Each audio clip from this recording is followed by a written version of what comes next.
매일 아침을 뉴스로 깨웁니다. 신율의 출발 새아침. 지난 2004년 남북 합의로 중단된 이 북한의 대남 방송이 11년 만에 재개됐다고 합니다. 우리 측이 대북 확성기 방송을 시작한 것에 대한 대응이라고 하는데요. 그런데 그 내용은 자신들의 체제 선전이라고 하죠. 일반적으로 확성기 방송은 심리전의 일환이라고 할 수 있습니다. 여기서 재미있는 것은 북한이 자신들의 체제 선전을 확성기 방송으로 내보내봤자 과연 이것이 우리 장병들에 대한 심리전이라고 할 수 있는가 바로 하는 그런 부분인데요. 만일 북한이 이것을 심리전의 일환이라고 생각한다면 이걸 두고 웃어야 할지 정말 난감하다고밖에 할 수 없습니다. 그런데요, 북한이 확성기 방송을 재개한 이유는 심리전을 위한 것이 아니라고 합니다. 우리나라의 대북 확성기 방송을 북한 주민이나 병사들이 잘 듣지 못하게 하기 위한 방해 음향으로 대남 확성기 방송을 한다는 건데요. 이런 걸 보면 자신들의 체제 선전이 상대의 소리를 죽이기 위한 일종의 잡음에 해당한다는 것을 북한 스스로도 아는 것 같습니다.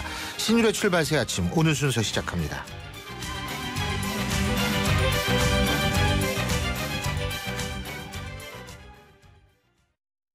아빠, 우리 경포해수욕장 가자. 근데 엄마는 하늘목장 가고 싶대. 그건 난 모르겠고 용평 리조트 가자. 워터파크도 가야 되고 관광 곤돌라도 타고 싶은데. 그건 난 모르겠고 용평 리조트 가자니까. 바쁜 아빠를 위해 용평 리조트가 통으로 다 준비했습니다. 대관령 통 패키지 티몬, 쿠팡, 위메프에서 구입하세요. 오늘도 하품하다 하루가 다 갔어. 착한 활력이 필요해. 기운이 뿅 생겨났어. 활력이 슝슝 생겨났어. 착한 활력 비타민으로 채워주세요. 착한 드링크 비타오백. 신율의 출발 새아침. 오늘의 첫 번째 작심 인터뷰입니다. 박근혜 대통령이 하반기 국정운영의 핵심 과제로 노동개혁을 꼽은 가운데 친박계가 적극 지원하고 나섰습니다. 어제 새누리당 친박계 모임이죠. 국가경쟁력 강화 포럼이 김대환 경제사회발전 노사정위원회 위원장을 초청해서 노동개혁 세미나를 열었는데요. 노동계와 야당 반발이 심한 가운데 노동개혁, 과연 이것이 어떻게 이루어낼 수 있을지 주목이 되는데요. 친박계로 국가경쟁력 강화 포럼 멤버시죠. 새누리당 홍문종 의원 전화 연결합니다. 홍 의원님 안녕하십니까? 예, 안녕하세요. 홍문종입니다. 예, 안녕하십니까? 네. 노동개혁 지금밖에 할 수 있는 시기가 없다 이렇게 보시는 거죠? 그죠? 더 이상 미룰 수가 없다. 이제 그런 생각입니다. 예. 지금 아시다시피 청년 실업률이 10%가 넘었습니다. 예. 그리고 1999년 이후에 16년 만에 최고치를 기록했고요. 대졸 취업 경쟁률이 30%가 30배 넘었어요. 청년 실업자 수가 45만 명이 이루고요. 예. 3포 세대라고 불리는 청년 실업의 현주소거든요. 그래서 지금 생산직 30년 근로자 임금이 신입 직원 임금의 3배 이상 달하고요. 고임금 근로자 1명이 퇴직하면 신입 직원 3명을 채용할 수 있는 여력이 생깁니다.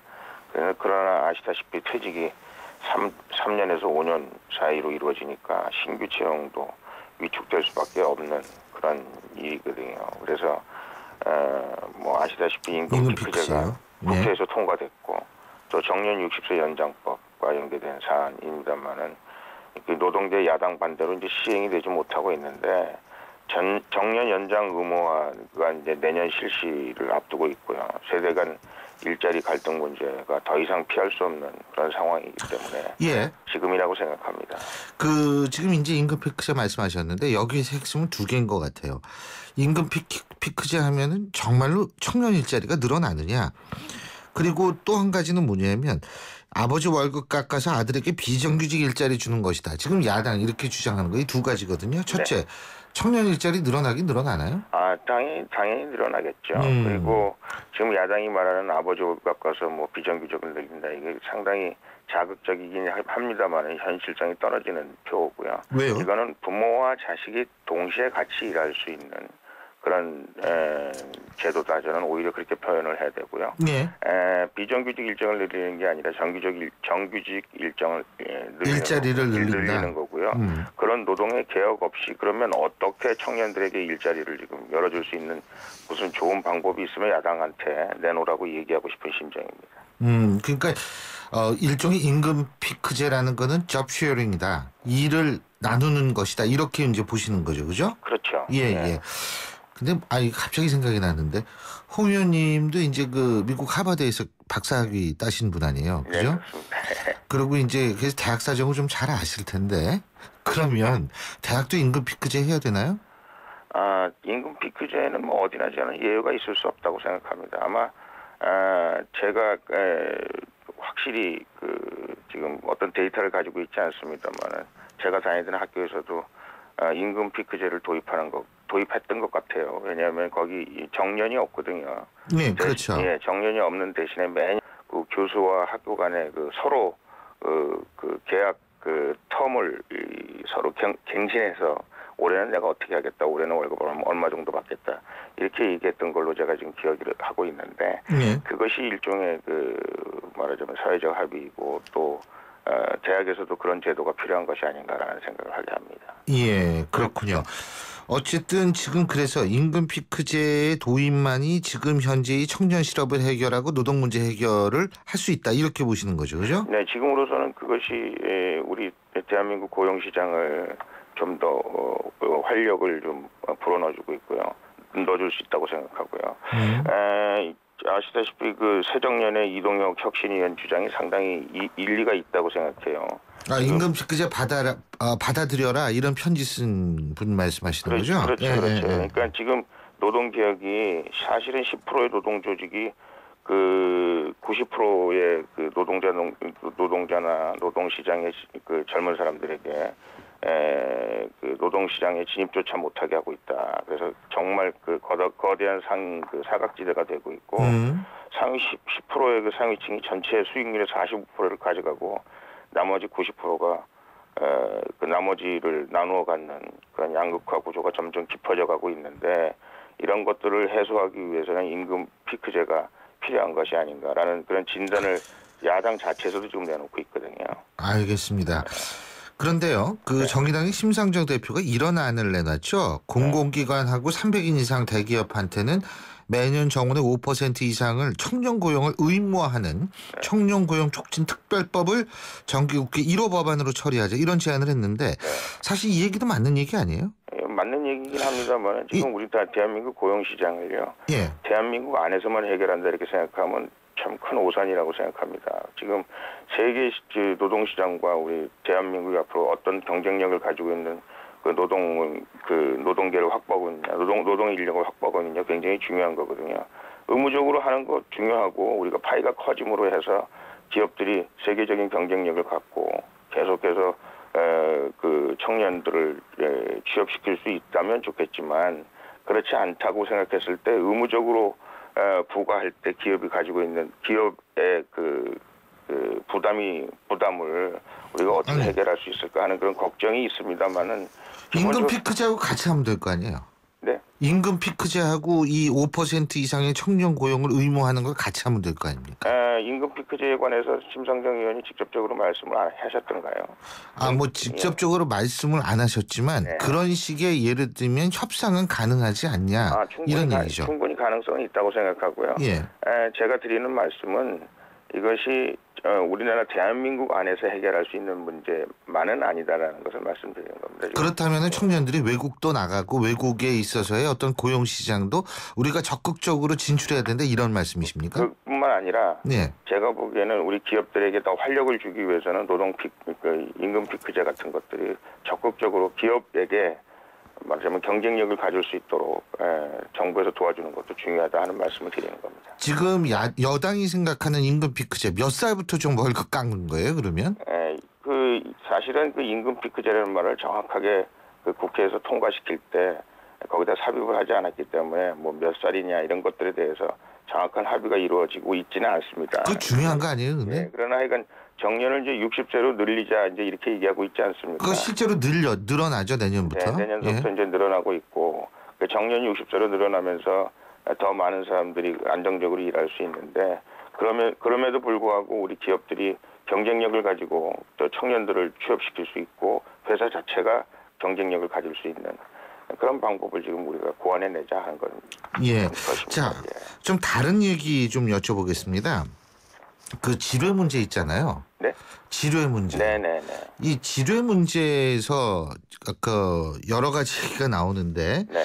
일단은 그 책임질 사람은 책임져야 한다라는 김무성 대표의 발언 어떻게 보세요? 네, 뭐 누구든지 잘못이 있으면 잘못 있는 사람은. 근데 책임을 누가 져야죠. 책임을 지어야 된다고 보십니까? 네, 이 문제에 관해서는 이제 대북이라는 우리 특수성이 있지 않습니까? 예. 이것이 우리가 뭐 다 이렇게 겉으로 드러나는 것만 우리가 가지고 판단하기에는 여러 가지 그 어려움이 있고 문제가 있을 수도 있다. 저는 그렇게 생각을 합니다. 그래서 이 문제가 저희가 속속들이 더 상세하고 그리고 아주 디테일한 부분까지 저희가 다 밝혀진 이후에 아 이런 사람이 이렇게 책임을 져야 되겠구나 이런 문제가 있었구나 이렇게 생각하는 것이 저는 일단 맞는 것이라고 생각하고요.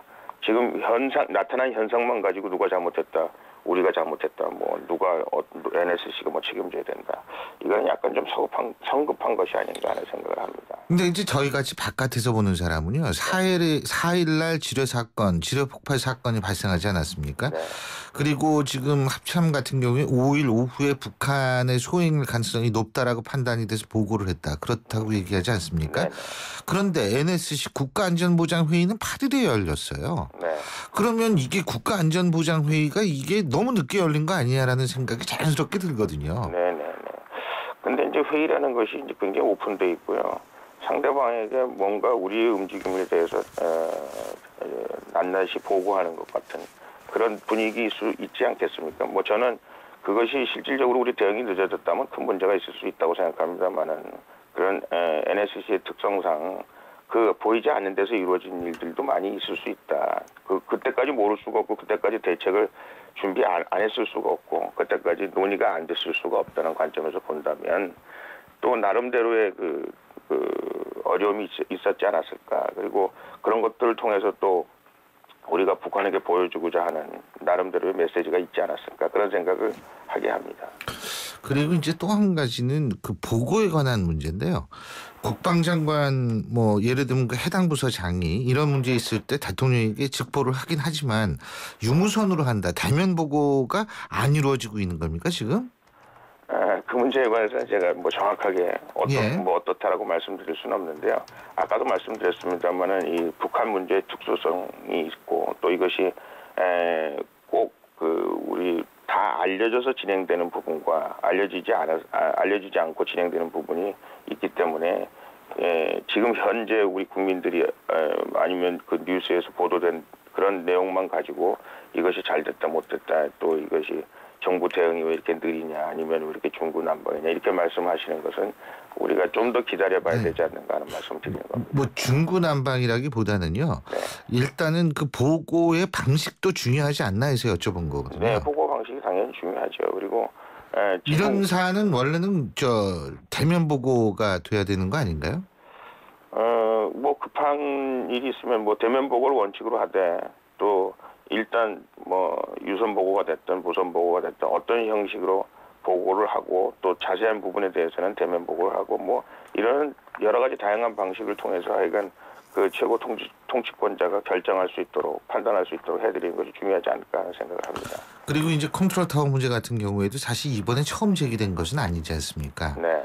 그게 이제 매번 사건, 메르스 사태 때도 사실 마찬가지였거든요. 네네. 그러니까 이게 사안의 성격이 달라서 그렇지 컨트롤 타워 문제는 매번 나오는데 네. 이거 매번 나와서는 안 되잖아요. 그렇죠. 이제 뭐 그 문제에 대해서도 저는 이제 북한의 문제만큼은 뭐 메르스 사태에 대해서 뭐 국민들이 또 여러 가지 판단하고 계십니다만은 예. 거기도 약간 과장된 국민들이 좀 오해하고 있는 부분이 있다는 말씀을 일단 드리고요. 특히 북한의 문제에 관해서는 이제 정부에서 그야말로 맞다나 이 프라이오리티 넘버원으로 생각하고 있는 문제고요. 또 우리 국가가 가장 지금 우리 현안 문제 중에 가장 중요한 문제 중에 하나이기 때문에 제가 보기에는 컨트롤 타워가 뭔가 제대로 작동되지 않고 있다 이렇게 생각하기보다는 우리가 여기에 대해서 좀 복잡하고 또 다양하고 또 고도화된 전략을 구사하고 있다. 이렇게 생각하는 것이 오히려 맞는 것이 아닌가 하는 생각을 합니다. 국내 정치 문제 좀 여쭤보겠습니다. 이 총선 얼마 남지 않지 않았습니까? 예, 그렇습니다. 오픈 프라이머리, 그죠? 네. 가능해요 지금? 현실적으로는 불가능하다고 보겠죠. 왜냐하면 오픈 프라이머리는 뭐 잘 아시다시피 우선 야당이 동의를 해야 되는데요. 야당이 우선 오픈 프라이머리에 대해서 동의할 생각이 전혀 없거든요. 그러니까 오픈 프라이머리는 저희가 당론으로 채택을 했고 또 많은 분들이 오픈 프라이머리의 중요성에 관해서 또 국민들에게 선택권을 돌려준다는 측면에서 굉장히 바람직하다라고 생각을 하고 있지만 현실적으로는 불가능하다라고 지금 판단하고 있는 것이 우리 당내의 많은 분들도 거기에 동의하고 있지 않나 이런 생각을 합니다. 그럼에도 불구하고 당 지도부는 오픈 프라이머리 계속하는 거 아닌가요?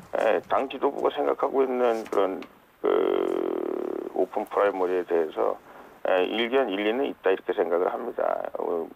당 지도부의 그 오픈 프라이머리에 대한 현수막까지 걸었잖아요 지금. 예, 오픈 프라이머리에 대한 당 그 지도부의 신념은 하여간 우리가 공천을 밀실에서 하지 않겠습니다. 그리고 국민들에게 공천권을 돌려드리겠습니다. 뭐 이런 거 아니겠습니까? 국민의 선택이 중요한 것이다. 이제 이런 얘기인데 하여간 그 기본적인 본질을 우리가 100번 이해하면서도 실질적으로 현실에서 야당이 지금 동의하고 있지 않고요. 지금 벌써 9월이거든요. 오픈 프라이머리 하려면 지금은 지구당 위원장 다 이미 내놨어야 되고 또 그 오픈 프라이머리에 대한 구체적인 법안 제도가 시스템이 마련돼야 되고 알겠습니다. 뭐 그래야 되는데 좀 늦은 감도 있고요. 예. 그럼에도 불구하고 왜 현수막을 걸었을까요? 야당이 적극적으로 좀 참여하라는 그런 의미였고 일종의 압박용이지 현실성은 떨어진다. 이렇게 이해도 되겠습니까? 아마 그 당시에는 야당이 어떻게 하든지 좀 참여를 한다면 오픈 프라이머리도 가능성이 있다. 신랄 같은 희망을 갖고 있지 않았을까라는 생각도 합니다만은 하여간 현재로서는 오픈 프라이머리가 어렵게 됐네요. 압박용일 가능성이 좀 있다. 명분과 뭐 전국 주도권을 쥐거나요. 그죠? 네. 그러니까 근데 실질적으로 국민들 입장에서 보면 아쉬움이 많은 거죠. 야당이 오픈 프라이머리를 찬성하고 받아들여서 여야가 동시에 할 수 있었으면 얼마나 좋았을까 하는 국민들의 그 아쉬움의 목소리를 여기저기서 확인할 수 있었습니다. 알겠습니다. 오늘 말씀 여기까지 듣죠. 고맙습니다. 네, 감사합니다. 지금까지 새누리당 홍문종 의원이었고요. 자, 7시 31분 37초 지나고 있는데요. 교통 상황 알아보겠습니다. 유보영 캐스터. 네, 출발 새 아침 교통정보입니다. 서울 시내 곳곳에 출근길 정체 이어지고 있는데요. 종로가 도심 방면으로는 신설동 교차로에서 동대문 구간, 동서문로와 도봉로가 삼양동 입구에서 성균관대 입구까지 쭉 차간 거리가 좁혀져 있고요. 성산로 도심 쪽으로는 모래내 고가차도에서 금화터널까지 이동량 많은 편입니다. 인근의 신촌로 도심 쪽으로는 신촌교차로 부근, 아현교차로 부근 주춤하고 있고요. 경인로가 여의도 쪽으로 오르나들목에서 고척교, 거리공원 입구에서 영등포역 지나기 어렵습니다. 노들로가 현충원 쪽으로 여의교에서 중대입구 삼거리 구간 지체되고 있고요. 동작대로는 이수교차로 쪽으로 사당역에서 경문고등학교까지 답답한 흐름 보이고 있습니다. 출발 새 아침 교통정보 유보연이었습니다. CEO 금난세입니다. 꿈꾸는 젊음은 아름답고 도전하는 열정은 성공을 부릅니다. 파이팅 하세요. 그리고 여러분의 미래를 기록하세요. 성공을 위한 CEO 금난세 씨의 노력은 매일매일 양지 다이어리와 함께합니다. 나의 역사 속엔 언제나 양지 다이어리. 도시의 여러분, 저 김연아는 평창에 있습니다. 맑고 깨끗한 강원 평창수와 함께요. 해발 680m, 평창의 깨끗함을 담은 강원 평창수로 오늘도 힘내세요. 평창 동계올림픽 공식 먹는 샘물 강원 평창수. 연아랑 마셔요. 신율의 출발 새 아침 1부 순서는 여기서 줄입니다. 잠시 뒤 2부에서 뵙죠.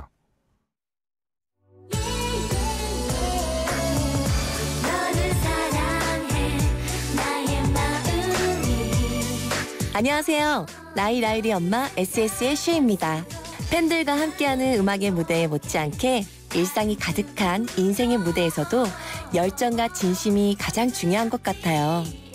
24시간 열정과 진심으로 채운 음악, 뉴스, 시사 프로그램까지 94.5MHz YTN 라디오는 가장 감동적인 삶의 무대입니다. 우리 영원히 함께 같은 공간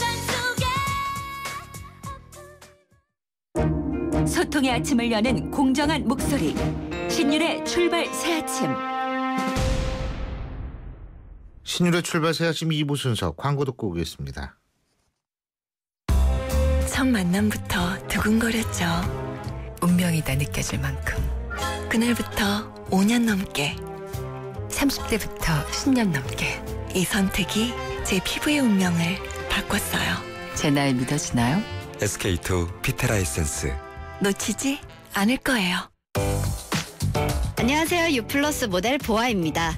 최신 영화 미드부터 인터넷 강의와 맛집까지 보고 싶은 비디오를 검색하면 카테고리별로 보기 쉽게 정리해주는 국내 최초 LTE 비디오 포털. 이제 보고 싶은 비디오 마음껏 즐기세요. LTE 1881년 초연 당시 음악에서 악취가 난다는 혹평을 들은 이 곡, 천재를 향한 질투였을까요?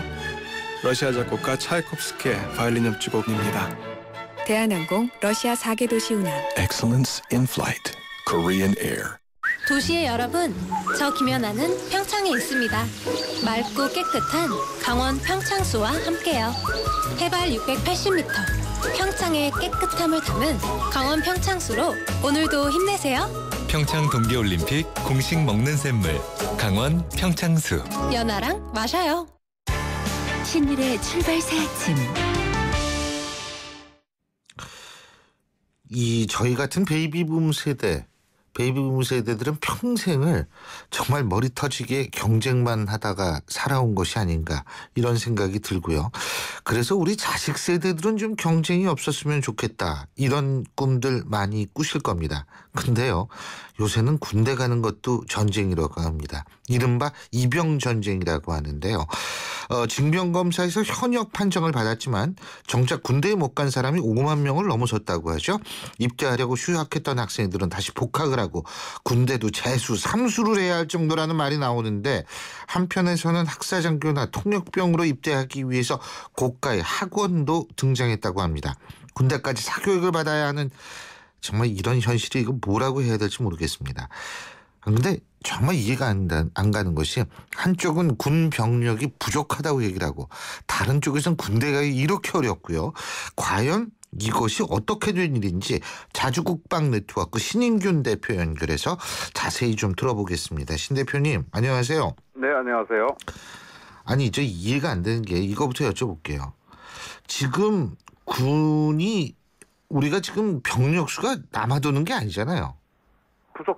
부족하죠. 네네. 아니, 부족하면 빨리빨리 군대를 보낼 수 있는 거 아니에요? 근데 왜 이렇게 대기자가 많은 거예요? 정말 이게 참 아이러니한 일인데. 도저히 이해가 안 돼요, 저는. 네, 우리가 이제 군인 수가 68만 명에서 제일 많을 때 68만 명까지 갔다가 지금 이제 떨어져서 한 61만 명, 60만 5천 명 이 정도 선까지 떨어졌거든요. 그게 왜 그러냐면은 2006년도에 노무현 대통령 시절에 그 국방개혁 2020이라는 거 기억하시죠? 그게 지금 이제 2030으로 변해서 이렇게 추진하고 있는데요. 그때 국방개혁법이라는 것을 만들었습니다. 거기에 보면 이를테면 몇 년도까지 육군 병력은 뭐 38만 명까지 하고 해군 병력은 4만 1천 명, 뭐 공군 병력은 6만 7천 명 이런 식으로 해병대는 2만 8천 명 이런 식으로 법으로 다 정해놨습니다. 그러다 보니까 그때 당시 10년 전의 상황은 남북 관계가 상당히 이제 좋아질 것으로 예상을 했고 그러한 것이 반영이 되어서 그렇게 법을 그렇게 정했죠. 그런데 이제 지금 10년 후에 지금 뭐 지뢰 도발 등을 통해서 보면 남북 관계 전혀 좋아진 게 없고 오히려 더 나빠졌지 않습니까? 그래서 이제 병력 수요가 더 늘어났죠. 그런데 법을 병력을 줄인다라고 하고 단계적으로 감축을 해나가고 있는 상황이기 때문에 현재 안보 상황보다는 항상 지금 병력이 부족한 거예요. 그런데 법을 그렇게 정해놨기 때문에 입영 대상자가 많다 하더라도 법으로 지금 줄여놓고, 그러니까 정원을 줄여서 그렇다. 정원을 줄였기 때문에 실제로 못 뽑는 겁니다. 필요한 병력은 많은데, 그죠? 네, 정원을 그렇습니다. 줄였다. 그래서 군대 가기 힘들다. 그죠? 그리고 또 황당한 것이 이제 현대전으로 가면 해군과 공군의 어떤 그 영역이 더 커지는 것은 당연한 거 아니겠습니까? 또 주변국 통일이 되면 주변국도 당연히 해공군으로 이제 주변국과 경쟁을 해야 되는데 육군이 53만 명에서 38만 명으로 엄청나게 줄어드니까 해공군도 줄여야 된다라는 게 이제 처음 논리였어요. 그런데 해공군은 이제 아무리 계산해봐도 줄일 데가 없으니까 그러면 동결해라. 이렇게 돼서 이제 해공군은 뭐 전투기 또는 군함도 크기가 커지고 뭐 이렇게 되니까 더 많이 필요한데 못 늘리는 거고 그래서 부족하고 육군은 법으로 줄이라고 그러니까 또 부족하고 뭐 그렇게 되는 겁니다. 그렇다면은 이게 무작정 늘린다라는 사실 자체도 예산 문제 때문에 지금 당장 그렇게 할 수도 없겠네요. 그죠? 이제 사실은 그 우리 현역 병사들을 늘리는 것은 크게 예산이 안 들잖아요. 뭐 1년에 병사 한 명 유지하는데 한 200만 원 든다고 그래요. 500 아니에요? 500? 제가 500 정도 되는 거예요. 월급이 월급만 그렇지만 이제 뭐 예를 들면 여러 가지 다 합해가지고. 그렇습니다. 예. 방금 말씀하신 것처럼 이제 그러는데 그 어떤 그 급료는 이제 한 200 정도 드는데 각종 이제 부식이라든지 그렇죠. 뭐 이런 거 다 하면 이제 상당히 그러나 적은 것이죠. 이제 만약에 직업 군인을 뽑으면 연봉 한 2천 정도가 돼야 되기 때문에 직업 군인을 늘리려면 이제 예산 문제 이런 게 이제 많이 들어가죠. 그런데 이제 현역병을 늘리는 거는 사실은 큰 예산이 안 들어가기 때문에 군에서는 쌍수를 들고 환영하지만 법이 묶여 있어서 어려운 것입니다. 자, 그러면은 이게 그러고요. 이게 경제적인 이유도 있다라는 거거든요. 그러니까 뭐냐 하면 지금 일단은 취직도 힘들고 그러니까 학생들이요. 시간을 일단 좀 끌기 위해서 일단 먼저 군대를 가고 보는 경우가 많거든요. 가고 싶어 하는 경우. 그래서 취업난하고도 이게 무관하지 않기 때문에 더군다나 더 병목 현상이 벌어진다. 이런 얘기가 있는데 동의하십니까? 그것도 맞고 또 지금 이제 그 병력 개월 수가 21개월이지 않습니까? 그래서 이제 조절을 잘 하면 딱 2년만 휴학을 하고 복학을 할 수가 있어요. 그러면 이제 과거에는 3년 휴학을 하는 것이 다반사였지 않습니까? 그러면 예를 들어서 2년만 딱 휴학하고 복학을 할 수 있는데 빨리 전역을 해서 복학하지 않고 그 남들보다 아주 효율적으로 군대를 갔다 왔기 때문에 남들은 5학기 정도를 휴학을 해야 된다면 나는 4학기만 휴학을 해야 되면 1학기가 2기니까 그 1학기만큼 스펙을 쌓는 학원을 다닌다든지 어학 연수를 간다든지 뭐 그러한 것에 또 투자를 하겠다는 것이죠.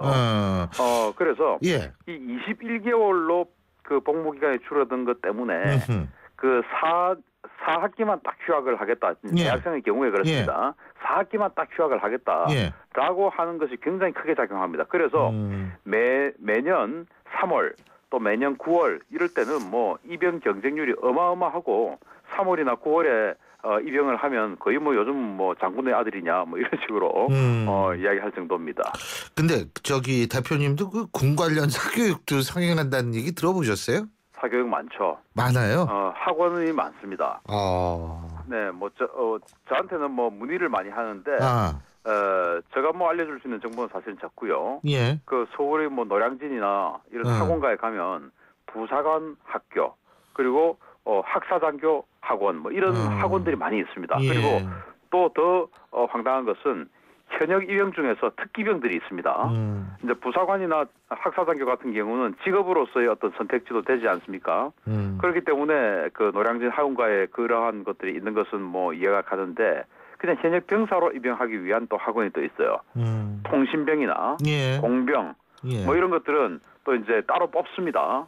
그러다 보니까 그냥 일반 전투병으로 가면 3월 달에 휴학계를 낸다 하더라도 뭐 한 9월 달 어떤 경우는 12월 달에 입영 영장이 나오는데 통신병 뭐 공병 이런 특기병들은 이제 모집 기간들이 한 달, 두 달씩 있기 때문에 그 합격하면 이제 한 달 후, 두 달 후에 입영하는 거죠. 알겠습니다. 그래서 이제 그 학원 또 가고 합니다. 어쨌든 빨리 어떻게 정원을 늘리든지 대책을 만들어야지 이게 참 이래저래 이 젊은 세대들 치는데 정말 이 부모된 세대로서 너무 안타깝습니다. 오늘 말씀 여기까지 듣죠. 고맙습니다. 감사합니다. 자주국방 네트워크 신인균 대표였습니다.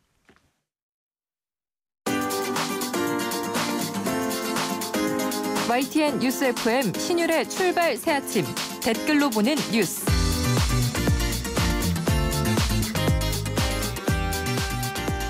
댓글로 보는 뉴스. 오늘도 매일 뉴스 보는 게 1인 여자시죠? YTN 플러스의 최영아 기자 함께하겠습니다. 어서 오십시오. 안녕하세요. 예, 자, 이 시각 누리꾼들의 관심이 많은 뉴스 어떤 겁니까? 네, 슈퍼카 고의사고 부부 관련 내용 계속 업데이트되고 있는데 대당 3억 원이 넘는 고가 외제차로 강남 한복판에서 고의 교통사고를 낸 부부였죠. 한 대는 5억이래요. 네. 한 대는 3억이고 합하면 8억이에요. 네, 근데 오늘 YTN 단독 보도로 알려진 내용입니다. 네. 마땅히 직업이 없는 부부인데 이 차량을 모두 차명으로 소유하고 있었어요. 세무당국이 이 과정에서 탈세 정황을 포착한 것으로 전해졌습니다. 예. 네, 현재 남편은 경찰 조사에서 중고차 매매상에게서 돈을 빌려 자동차를 산 뒤에 담보 명목으로 명의를 매매상에게 넘겼다 이렇게 진술했는데 세무당국은 진술이 석연치 않다고 봤고요. 경찰 조사 내용을 토대로 조사에 착수한 상태입니다.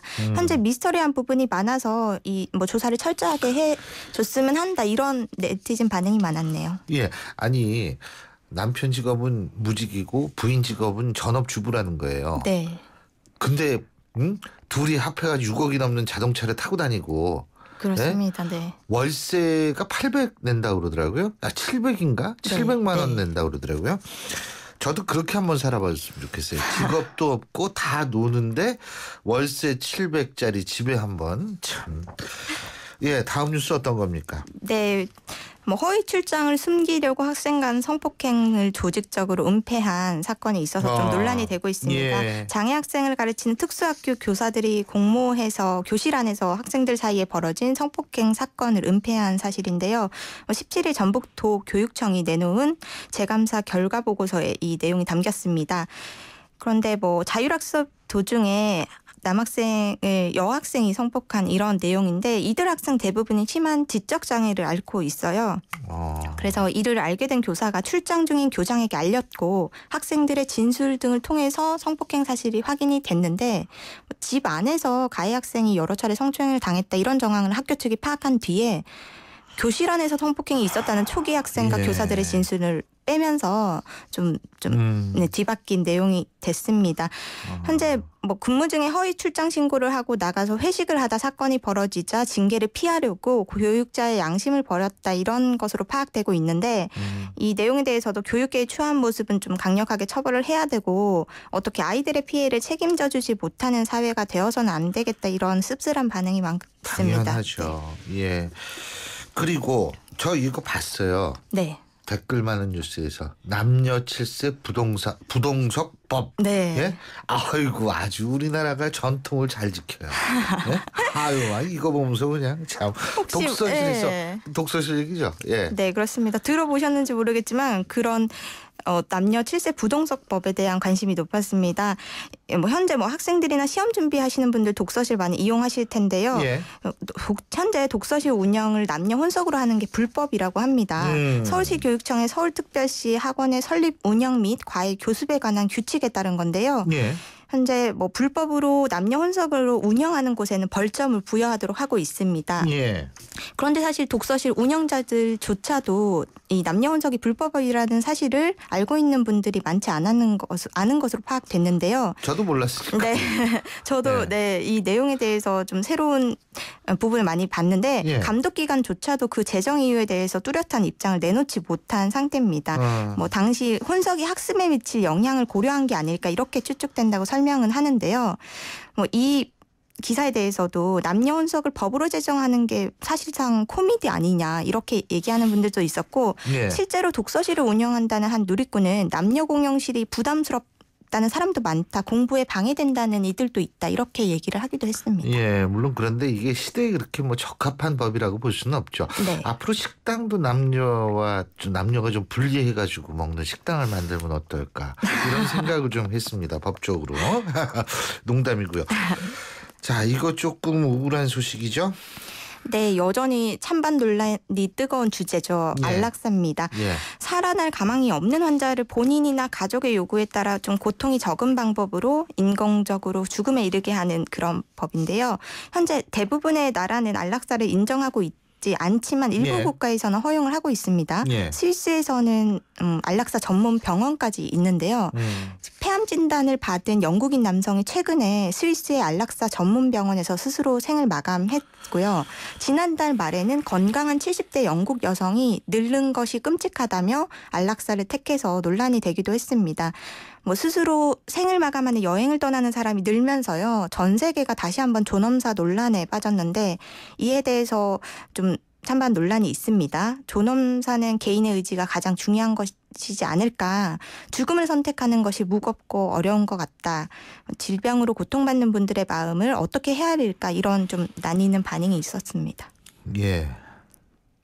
삶이 존엄하듯이 사실은 죽음도 존엄해야 합니다. 그런데 그 판단을 우리가 어떻게 내려야 하는지 그런 부분에 대해서 고민을 안겨주는 뉴스네요. 오늘 말씀 여기까지 듣겠습니다. 고맙습니다. 고맙습니다. 예, 지금까지 YTN 플러스의 최영아 기자였습니다.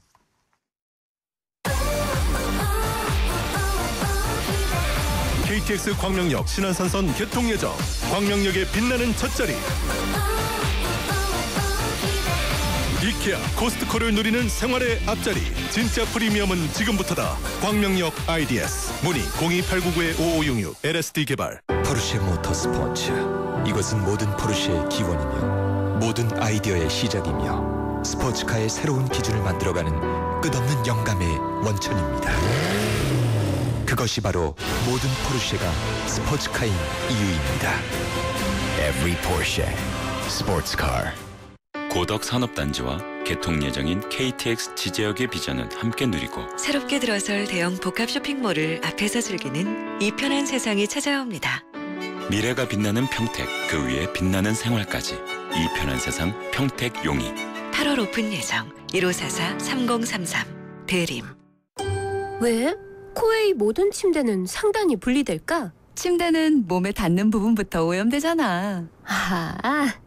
더러운 상단을 분리해 언제든 새 터퍼로, 그리고 전문가의 관리까지.